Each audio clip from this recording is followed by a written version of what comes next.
اصل خطاب تو شرح محترم کا ہے، وہی ہمیں بتائیں گے کہ صحیح بخاری کیا ہے۔ مقصد کی بات صحیح بخاری کے حوالے سے اس کے کئی پہلو ہیں۔ امام بخاری رحمہ اللہ کا ایک اپنا طریقہ استدلال ہے۔ اس کی صرف ایک مثال کہ کس قدر قوت ہے امام بخاری رحمہ اللہ کے استدلالات میں۔ ساری کتاب اسی طرح بھری پڑی ہے۔ کتاب البیوع میں حضرت ابو ہریرہ رضی اللہ تعالیٰ عنہ سے ایک روایت ہم نے زندگی کئی بار پڑھ رکھی ہے، سن رکھی ہے۔ قوت استدلال کے حوالے سے اس کی ذرا سی وضاحت کروں گا۔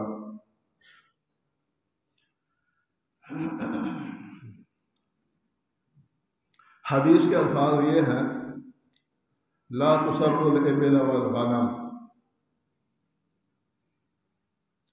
فمن ابتاعها بعد فهو بخير النظرين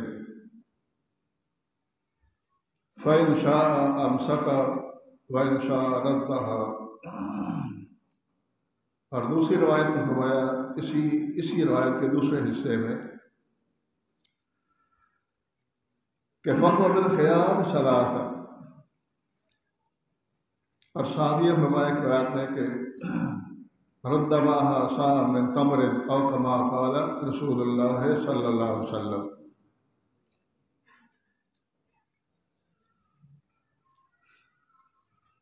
حدیث کا مفہوم یہ ہے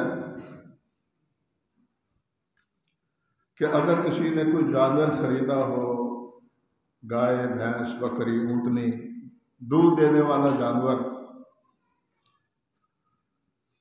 اور بیچنے والے نے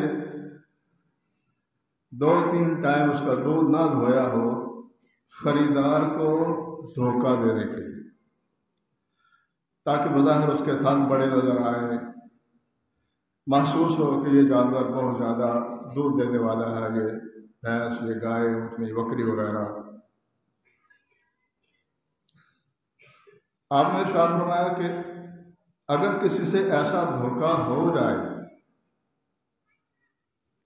تو اس کو 2 طرح کے اختیار ہیں۔ فرمایا یا تو پھر صبر کر لے، وہ جانور جو خریدا ہے بظاہر وہ اگر حقیقت میں 80,000 روپے کا تھا، اس نے دھوکے میں آ کر 1 لاکھ کا خرید لیا۔ فرمایا کہ اگر صبر کر سکتا ہے، نقصان برداشت کر سکتا ہے تو وہ جانور اپنے پاس رکھ لے، اور اگر واپس دینا چاہتا ہے تو اس کا بھی اس کا اختیار، اور مدت اختیار ہے 3 دن۔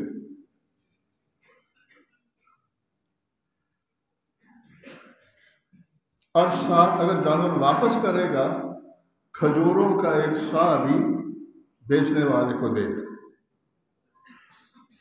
یہ تو ہے حدیث کا مفہوم، معنی جو دلالت ہے حدیث کے وہ یہ ہے۔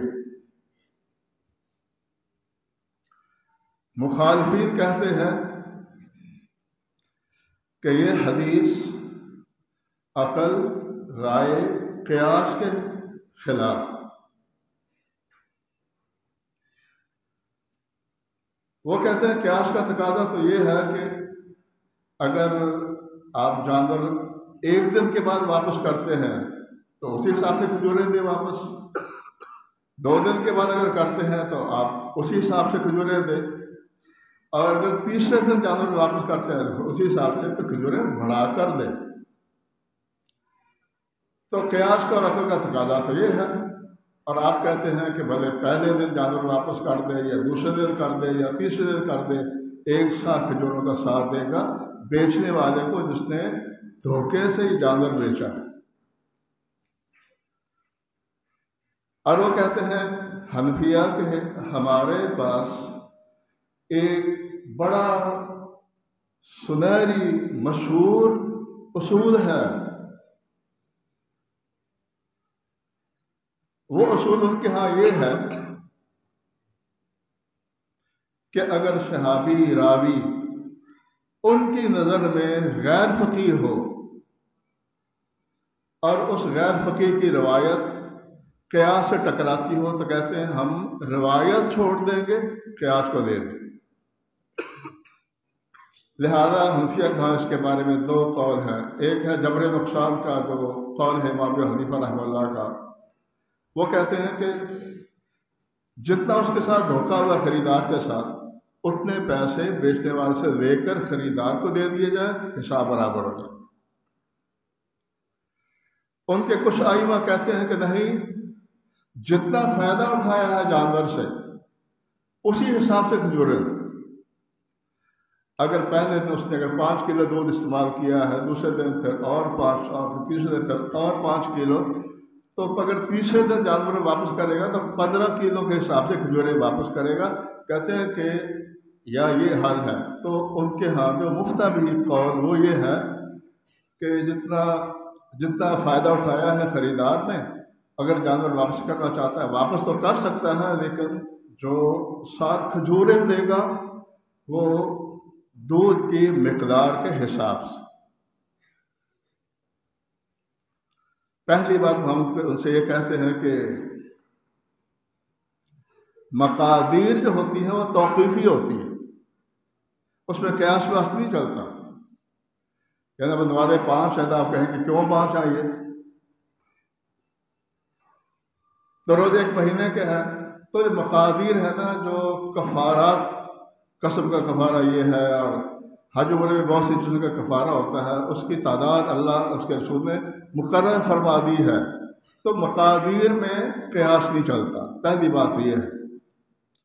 اور مقادیر جو ہے وہ توقیفی ہوتی ہے، یعنی اللہ جل شانہ کی طرف سے مقرر کردہ ہے. جیسے نمازیں 5 ہیں اور باقی دین کی جو بہت سی چیزیں جن کی تعداد مقرر کر دی گئی ہے، ہم قیاس کی بنیاد پر اس تعداد میں کوئی کمی بیشی نہیں کرتے.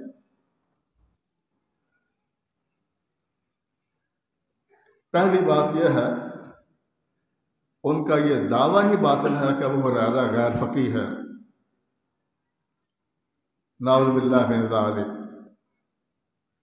امام ذہبی رحمہ اللہ نے تذکرۃ الحفاظ میں جب ترجمہ بیان کیا حضرت ابو ہریرہ کا رضی اللہ تعالیٰ عنہ، تو شروع بات یہاں سے کی ہے، الفقیہ صاحب رسول اللہ صلی اللہ علیہ وسلم. محدث، حافظ، محدث، یہ ساری باتیں امام ذہبی رحمہ اللہ نے بعد میں ذکر کی ہیں. جو تعریفات ہیں حضرت ابو ہریرہ کی رضی اللہ تعالیٰ عنہ. میرے بھائی، جو حضرت ابو ہریرہ مدینہ کے گورنر رہے اور بے شمار صحابہ ایسے موجود تھے کہ ان سے جب کوئی آ کر سائل فتویٰ پوچھتا تھا تو وہ کہتے تھے کہ وہ دیکھو سامنے ابو ہریرہ بیٹھے ہیں، اس کے جا کر فتویٰ دیں. اور امام ذہبی نے میں جیسے آپ کو بیان کیا کہ جب انہوں نے ان کے حالات زندگی بیان کیے ہیں اور ترجمہ شروع کیا ہے تو بات ہی یہاں سے شروع کی ہے، الفقیہ صاحب رسول اللہ صلی اللہ علیہ وسلم. پہلی بات یہ ہے کہ ان کی یہ بات باطل ہے. حنفیہ کے 2 خرابیوں نے سارے دین کو ہلا کر رکھ دیا. ایک جو یہ کہتے ہیں بعض صحابہ کے بارے میں غیر فقیہ ہے، ان کا یہ جو قاعدہ جس کے بارے میں کہتے ہیں بڑا ہمارے ہاں بڑا مشہور اور قاعدۃ ذہبیۃ، اس طرح کے الفاظ وہ انہوں نے اپنی کتابوں میں ان کے جو اصولیین ہیں انہوں نے بیان کیا.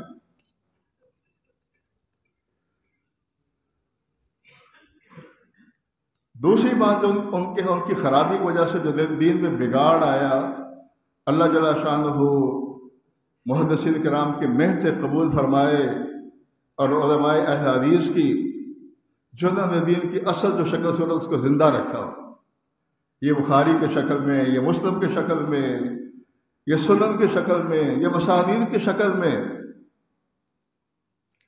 دوسری ان کی جو خرابی وہ یہ جو وہ کہتے ہیں کہ فرق کرتے ہیں قرآن کا اور سنت کا، تواتر غیر تواتر کا، اخبار احاد کا، اس سے یہ بات ثابت ہوتی، اس سے یہ بات ثابت ہوتی. تو میرے بھائی، دین کا جو دلائل کا ذخیرہ ہے شیخ محترم موجود ہیں، زیادہ تر حدیث وہ اخبار احاد ہے۔ اگر ہم اس کو قاعدہ بنا دیں گے کہ اخبار احاد سے ہی عقیدہ ثابت ہوگا، اخبار احاد سے ہی غیبیات ثابت ہوگی، اخبار احاد سے ہی فریضہ ثابت ہوگا، اخبار احاد سے ہی قرآن کے عموم کی تخصیص ہو سکتی ہے، خبر واحد نہیں ہو سکتی، اور خبر واحد سے قرآن کے مطلب کی تغییر نہیں ہو سکتی، کچھ نہیں بچے گا۔ اس لیے کہ متواتر روایات تو چند ہیں جو انگلیوں پر گنی جا سکتی، زیادہ تر دین یہ اخبار احاد کی شکل میں ہے۔ امام بخاری رحمہ اللہ نے اسی وجہ سے اخبار احاد کے حوالے سے ایک مستقل باب بنا اخبار احاد کے حوالے سے۔ تو میرے بھائی، اللہ کے شکر کا طریقہ یہ تھا، سائل آتا تھا، آپ سے مسئلہ پوچھتا تھا، آپ اس کو بیان کرتے تھے، وہ ایک ہی ہوتا تھا۔ اللہ جل شانہ نے انبیاء بھی کچھ جتھوں کی شکل میں نہیں بھیجے لوگوں کے پاس، ایک ایک نبی۔ اور مشرکین مکہ جو تھے اور سارے جو کافر تھے، وہ اسی بات پر اعتراض کرتے تھے کہ ہم آپ اکیلے کی بات کیسے مان لیں۔ صرف حضرت موسیٰ، انہوں نے دعا کی، اپنے بھائی کی نبوت کا اللہ سے سوال کیا۔ حضرت موسیٰ اور ہارون دو گئے موسیٰ کی طرف، اور دو راوی بھی خبر واحد ہی ہوتی، دو راوی بھی خبر واحد ہی۔ تو عرض کرنے کا مقصد یہ ہے، یہ عقیدے کا بگاڑ، یہ فرائض کا بگاڑ، یہ قرآن و سنت سے کھیلنا، یہ جو متکلمین کے اور عقلانیین کے جو یہ بنائے گھڑے گنائے اصول ہیں، یہ ساری خرابیاں ان کی وجہ سے پیدا ہوئی ہے، جو کہتے ہیں کہ خبر واحد کچھ نہیں ہے، غامدی یہ کہتا ہے، پرویز یہ کہتا ہے، اور بہت سے ایسے لوگ ہیں جو کہتے ہیں کہ بس قرآن ہے۔ امام شافعی رحمہ اللہ کا فرمان ہے کہ سب سے پہلے جس نے یہ دعویٰ کیا تھا نا، وہ تھا مشابہ کذاب۔ اس نے کہا تھا کفانا ہدایت القرآن، ہمیں حدیث اس کی ضرورت نہیں۔ تو عرض کرنے کا مقصد یہ ہے، امام بخاری رحمہ اللہ، پہلی بات یہ ہے کہ ان کا یہ جو موقف ہے حنفیہ کا، وہ باطل ہے، بے بنیاد ہے۔ اور یہ جو انہوں نے عقلاً بات کی ہے کہ آپ یہ کیسے کہتے ہیں کہ پہلے دن اگر جانور واپس کرے گا تو 1 سا، اور دوسرے دن کرے گا پھر بھی 1 سا، تیسرے دن کرے گا تو پھر بھی 1 سا، تو لہذا یہ حدیث عقل کے خلاف ہے۔ ہم اس کا جواب انہی کی کتابوں سے دیں۔ فقہ کی کتابوں میں ایک مسئلہ ہے، تقادم کا اس کو مسئلہ کہتے ہیں۔ وہ مسئلہ یہ ہے کہ اگر کسی کا کوئی جانور گم ہو جائے، بکری، بھیڑ یا غلام، نوکر چاکر کوئی، اور کوئی اس کو 3 دن کی مسافت سے پکڑ کر لا کر آپ کے حوالے کر دے، تو ہم اس کو حق منت دیں گے کوئی 3 درہم۔ 3 درہم فقہ حنفی میں اس کو جول کہتے ہیں، جال، وہ مقرر ہے۔ اب اگر وہ غلام پکڑ کر لائے وہ جانور حیدرآباد سے، تو کہتے ہیں پھر بھی 3 درہم دیں گے۔ اگر وہ سکر سے پکڑ کر لائے تو کہتے ہیں پھر بھی 3 درہم دیں گے۔ اگر لاہور سے پکڑ کر لائے تو پھر بھی 3 درہم دیں گے۔ تو ہم ان سے کہتے ہیں کہ دیکھو تمہارے یہاں بھی تو ایسا، یہ عقل کے خلاف ہے۔ اگر ایک آدمی حیدرآباد سے سفر کر کے آ رہا ہے، اس کو 3 درہم دے رہے ہیں، اور سکر سے آتا ہے تو تب بھی 3 درہم، لاہور سے آئے گا تو تب بھی 3 درہم، تمہاری بات بھی عقل کے خلاف ہے۔ لہذا جو جواب تمہارا ہے وہی جواب ہمارا ہے۔ لیکن یہ تو تھی عقل کی بات، قیاس کی بات۔ امام بخاری رحمہ اللہ نے جو ان کے اس اشکال کا جواب دیا، جو انہوں نے یہ کہا کہ حضرت ابو ہریرہ رضی اللہ تعالیٰ عنہ غیر فقیہ ہیں، اور غیر فقیہ کی روایت اگر قیاس اور عقل سے رائے سے ٹکرائے گی اس کو چھوڑ دیں گے۔ اور بھی بعض صحابہ کا نام لیا انہوں نے، حضرت انس بن مالک کا رضی اللہ تعالیٰ عنہ، اور بھی 2-4 صحابہ کا جن کو بطور خاص انہوں نے اپنی کتابوں میں ذکر کیا ہے۔ امام ابن جوزی رحمہ اللہ نے، ان کی کتاب ہے المنتظر، اس میں ایک واقعہ دی صحیح سند کے ساتھ۔ ایک سائل آیا، اس نے آ کر کسی محدث سے پوچھا ایک مسئلہ یہی کہ جانور کا دودھ روکا جائے، اس کے بارے میں تمہارا کیا خیال؟ تو جن سے سوال کیا ہے کہ انہوں نے آگے سے یہی حدیث بیان کی، حدیث ابو ہریرہ رضی اللہ تعالیٰ۔ وہ خراسان سے ایک چھوکرا سا آیا تھا، نوجوان، کوئی تقریر کا مارا ہوا، رائے قیاس کا مارا ہوا۔ اس نے آ کر جب یہ سوال کیا تو جن سے سوال پوچھا گیا محدث سے رحمہ اللہ تعالیٰ، انہوں نے کہا، انہوں نے یہی حدیث بیان کی، حدیث ابو ہریرہ۔ وہ آگے سے کہنے لگا حدیث ابی ہریرہ غیر مقبول۔ وہ جاہل تھا، وہ ان کے دل دماغ میں فقہ گھسی ہوئی تھی، تو اس نے یہی بات کہہ دی تھی۔ راوی کہتا ہے کہ ہم نے دیکھا اسی وقت چھت سے ایک سانپ اژدہا گرا زمین پر اور اس نوجوان کے پیچھے ہو گیا، پھر سارے بھاگ گئے، وہ لڑکا بھی غائب ہو گیا اور وہ سانپ بھی آنکھوں سے اوجھل ہو گیا۔ میرے بھائی، اللہ سے دعا کریں، ہم خوش نصیب ہیں کہ اللہ رب العزت نے ہمیں ابو ہریرہ کی محبت نصیب فرمائی۔ یہ ہمارے ایمان کا حصہ ہے۔ آخری بات میں جو پھر دلیل پیش کی امام بخاری رحمہ اللہ نے، ان کے قیاس کا رد کیا اور ان کے اس اشکال کا بھی رد کیا کہ نعوذ باللہ ابو ہریرہ غیر فقیہ ہیں۔ اس حدیث کے فوراً بعد امام بخاری رحمہ اللہ نے حضرت عبداللہ بن مسعود رضی اللہ تعالیٰ کا فتویٰ بیان کر دیا، جن کے بارے میں اللہ کے فضل کرم سے ہمیں ان سے بھی محبت ہے، ان کے علم کا، ان کے فہم کا، ان کے محدث ہونے کا، ان کے محسر ہونے کا، تو ان ساری ہمیں انشراح ہے الحمدللہ۔ حنفیہ کے ہاں وہ کہتے ہیں ہماری ساری فقہ کا دار و مدار عبداللہ بن مسعود رضی اللہ تعالیٰ کے قول اقوال پر ہے، اور وہ ان کے بارے میں کہتے ہیں افقہ صحابہ۔